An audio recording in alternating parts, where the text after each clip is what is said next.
ლევანდაძის ხელისუფლება რო იყო, მაშინ მე ბახსოვს რომ იყო ჩამოსული Mercedes-ის ქართლის ფილიალი ყოფილიყო ქუთაისში. იყო ეს პროექტი. მაგრამ აქამდე არ მეუშვეს არავინ ის წარმომადგენლები. ქუთაისი უშვებდა მანქანას კორხი დაქვიოდა. ჩვენ კრაკადელს უზახოთ. მაშინ ჩადგეს მანის ძრავი.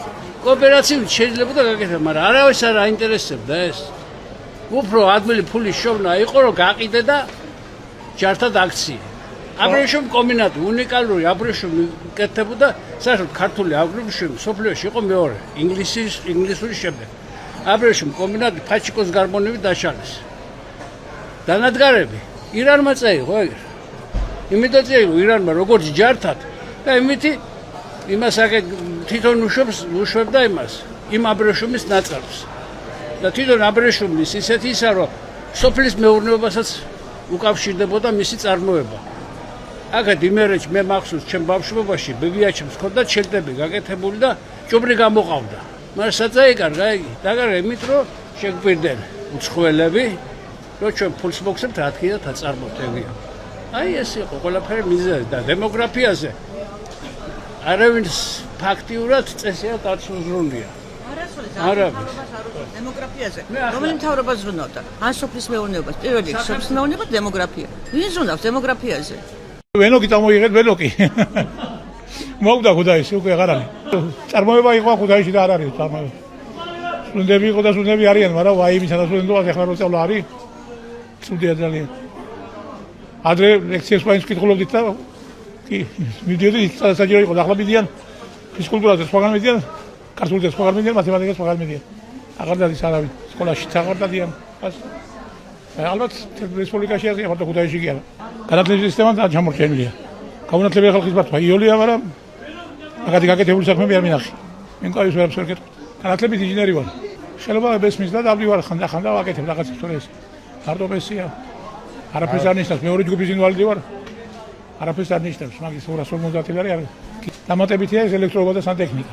რასაც გავაკეთებ, დამჯდარი თორე ზევით ასე ელექტროობა ზევით დაიხედა, ხო? ვარდება ხანდახან რომ 600 ლარამდე ავდივარ რა თვეში, ასე ვთქვათ. მაგრამ იქით ძალიან იშვიათად პროვალებთ. ნუ გამაქვს თავი არ პირი ვარ, ყოველში. არა ვარ მიჩვეული დირმის. ედვარდის მიდის ცხოვრება დღესაც. თუ კიდე სიმართლე, ასე ვფიქრობ.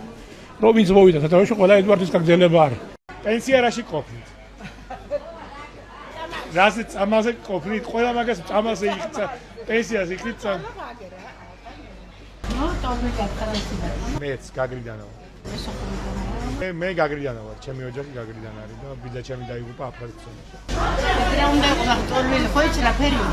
ვიცი, პენსიონერი. პენსია რაში ყოფნით? ან 45 ლარი? თან 45 ლარი. ჩვენ ორივეს 45 ლარი გვაქვს. თქვენ აქ ცხოვრობთ ცალკე სახლი გაქვთ თუ ტოლულების რაღაც? რატო არ მიცეს? შენ ნაყიდი გაქვს და შენიო და არ ვიცი რატო არ ვიტოლვილი არა ვარ და ვიგა ჰა? მე დამიკავე ჯერ კიდევ 12-ში. აი ის ხო არ იცით ეხლა ვინც აი ეს სახლები ხონდა ჩაებარებინეთ კაცო.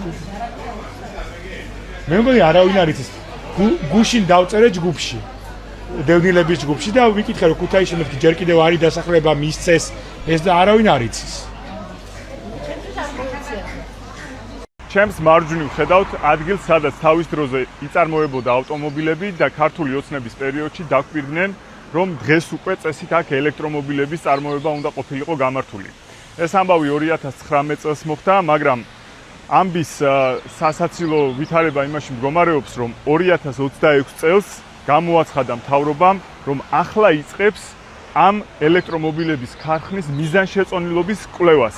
ამისთვის მათ გამოყეს თანხები, იქირავეს ჩინური კომპანიები, რომლებიც დადებენ დასკვნას, უნდა აშენდეს თუ არა ელექტრომობილების ქარხანა ქუთაისში. შეგახსენებთ, რომ დაპირება ჯერ კიდე 2019 წელს გაიცა.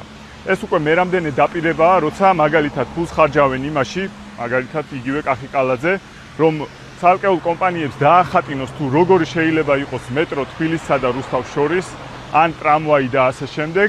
ამაში იხარჯება ჩვენი ბიუჯეტის ფული, მთავრობა შემდეგ საარჩევნოდ იყენებს მსგავს პროექტებს, თითქოს აპირებს რომ გააკეთოს, მაგრამ წლები გადის და არაფერი არ იცვლება. ქართული რესპუბლიკის გუნდისთვის ტექნოლოგიების განვითარება საქართველოში არის ერთ-ერთი პრიორიტეტი. მას, რა თქმა უნდა, ასევე ეს ყველაფერი გულისხმობს როგორც ელექტრომობილების წარმოებას, ასევე ნებისმიერი თანამედროვე ტექნოლოგიების წარმოების ხელშეწყობას. ამის გარეშე ჩვენ უბრალოდ ვერ ვიქნებით კონკურენტუნარიანები არათუ მსოფლიო მასშტაბით, არამედ რეგიონის მასშტაბითაც. ამიტომ ნაცვლად კორუფციისა, ნაცვლად საარჩევნოდ უამრავი გადაყრილი თანხისა, რომელიც ბიუჯეტიდან იყრება, პირველ რიგში ინვესტიციები და თანხის მიმართვა უნდა ხდებოდეს ტექნოლოგიებში და წარმოებაში, იმისთვის, რომ ქუთაისი, რომელიც არის საქართველოს უძველესი და ულამაზესი ქალაქი, გადავარჩინოთ ქართველებისგან დაცლას და აქ არსებობდეს სამსახურები, სადაც ახალგაზრდები დაეუფლებიან თანამედროვე მაღალტექნოლოგიურ სამსახურებს. ჩემს უკან რიონისპირა სახლებია, ეს არის კულტურული მემკვიდრეობა, რომელიც ყველა ქუთაისელმა და ყველა ქალაქის სტუმარმა ძალიან კარგად იცის. თუმცა დღეს ეს კულტურული მემკვიდრეობა არის საფრთხის წინაშე. კერძოდ, ყველა შენობას ბზარები აქვს და ის აუცილებლად და სასწრაფოდ აღსადგენია. აი ამ სახლების მდგომარეობა ქართული ოცნების სახეს ყველაზე კარგად ასახავს. პირველი ეს არის არაკომპეტენტურობა. უამრავჯერ დადო მერიამ ტენდერის წინადადება, რომელიც ხან გაუმართავი იყო და ხან კიდე უბრალოდ ვერ შესრულდა. ტენდერებში საუბარი იყო ფასადების, აივნების განახლებასა და საფეხმავლო სივრცეების მოწყობაზე, თუმცა შედეგი როგორც ხედავს ნოლია. ტენდერები ან ჩაიშალა, ან გამარჯვებულმა კომპანიებმა ვალდებულებები ვერ შეასრულეს. ასევე ძალიან მნიშვნელოვანია ის, რომ არაკომპეტენტური შემსრულებლები ვიყავს მერიას და თქვენ ძალიან კარგად იცით, რითი არის ეს გამოწვეული. კერძოდ ეს იმით არის გამოწვეული, რომ მერია და მისი შემსრულებელი ხშირად ერთმანეთთან შეკრულები არიან და ამიტომ არასდროს არ გამოდის სწორი საქმე. საბოლოო ჯამში მიზეზი კომპლექსურია. ერთი მხრივ ეს არის არასწორად გათვლილი სატენდერო პირობები და არაკომპეტენტური კონტრაქტორები. მეორე მხრივ კი თავად ობიექტის სირთულე.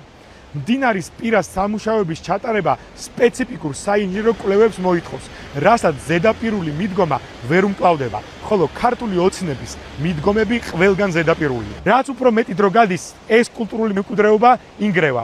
ამის პატრონი კი არავინ არ არის. ეს პროექტი იმიტომ არ სრულდება, რომ უამრავჯერ ვტრიალებთ ერთი და იგივე წრეზე, რომელსაც ბიუროკრატია და კორუფცია ჰქვია. აქ, ჩემს უკან 2021 წელს ქართულ ოცნებას 900 მილიონის ინვესტიცია უნდა გაეკეთებინა. ეს უნდა ყოფილიყო უპრეცედენტო პროექტი ქუთაისისთვის. აი ეს ის ტერიტორიაა, სადაც ქუთაისის პარლამენტის შენობა მდებარეობს. თუმცა, რა თქმა უნდა, როგორც ქართულ ოცნებას ჩვევია, აქ არაფერი მსგავსი არ განხორციელდა. არც გასართობის სივრცეებია და არც სხვა საინვესტიციო პროექტები. ქართულ ოცნებას ქართველი ხალხი საერთოდ არ აინტერესებთ. მას აინტერესებთ მხოლოდ საკუთარი გამდიდრება და ამას ძალიან წარმატებით აკეთებენ ცრუ დაპირებების გაცემა და ყოველდღიურად ქართველი ერის ინტერესების ღალატი. მათ შორის ეს არის ქუთაისელების ინტერესების ღალატი. მიუხედავად იმისა, რომ აქ, რა ვიცი, პარლამენტის შენობაც არის, აი ხედავთ უკანა ფონზე, რომელიც ასე ვთქვათ, ასე უფუნქციოდ უკვე წლებია დგას, რა მოუვათ ქუთაისელებს და როგორ წარიმართება ქუთაისელების ბედი, არავის არ ადარდებს. ერთადერთი ჩვენ რაც უნდა გავაკეთოთ, ეს არის ჩვენი ერთობა. მხოლოდ და მხოლოდ ჩვენი ერთიანობით და თუ ქართველი ერი საბოლოოდ ვიტყვით, რომ არავის არ აქვს უფლება, რომ ჩვენ გადაგვაგდოს, ჩვენ ასე მოგვატყუოს და ასე მოგვექცეს, როგორც დღეს ქართული ოცნება გვექცევა და ამას ქუთაისში ძალიან კარგად ხედავთ, მანამდე ჩვენ არაფერი არ გვეშველება. ერთადერთი არის გზა, რომ ქართველი ერი გაერთიანდეს და ამ უსამართლობისა და ტყუილების წინააღმდეგ გაილაშქროს.